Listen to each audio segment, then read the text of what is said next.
Hi, Mike Salmon here. Just a video on the different types of pump curves and how to set a bypass to maintain a minimum flow rate. So, what we have here, we have system curve 1 when the system is fully open, all the valves open. Okay, so what happens when you switch the pump on? Whatever flow rate you have, you'll have a certain resistance, and that here is the system curve.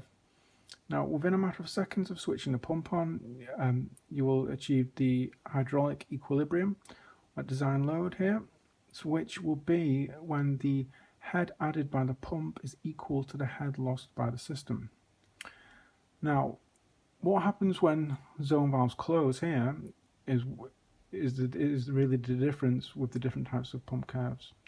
So system curve 2 here, when zone valves or TRVs are closed, restricting flow, what happens on the fixed speed pump, this orange line here, is the flow is reduced and the pressure has increased.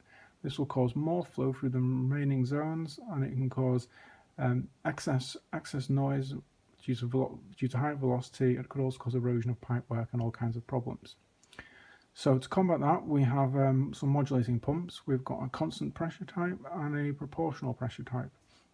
These curves here, they both will also follow down the curve here, right, the pump down here, right down to the maximum capacity of the pump. So when you open all the zone valves and you switch the pump on, the same things happens. We achieve the hydraulic equilibrium. The difference is when the zone valves are closing, on the constant pressure, you will see the flow reduced, but the pressure does not increase.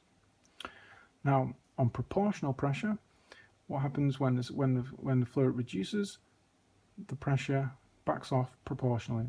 And this is because when there's less flow, you will get less pressure loss through the mains, and it can afford to do this and save energy.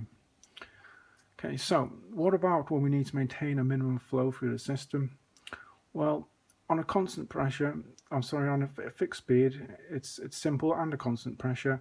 We have an automatic bypass valve, and what we would do, we set our minimum flow requirement, say it was around here, and you go up until you reach your pump curve that you've selected, and go across, and you would set your bypass at this flow here, and you set the bypass up to maintain the minimum flow required by the boiler at the pressure of your pump curve required for that flow. Okay, now on constant pressure, what happens here? Exactly the same. So we'll set the pressure required to maintain a minimum flow, but because it's constant pressure, the bypass is also constantly open, maintain that minimum flow. Now on proportional pressure, we can't have an automatic bypass. We should have either a manual bypass, a radiator open, or a flow setter set at the minimum flow rate.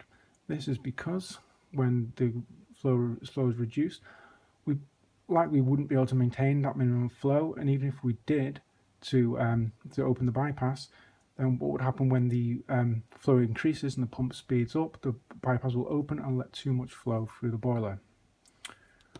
Okay, so any questions, just ask. Thanks for listening.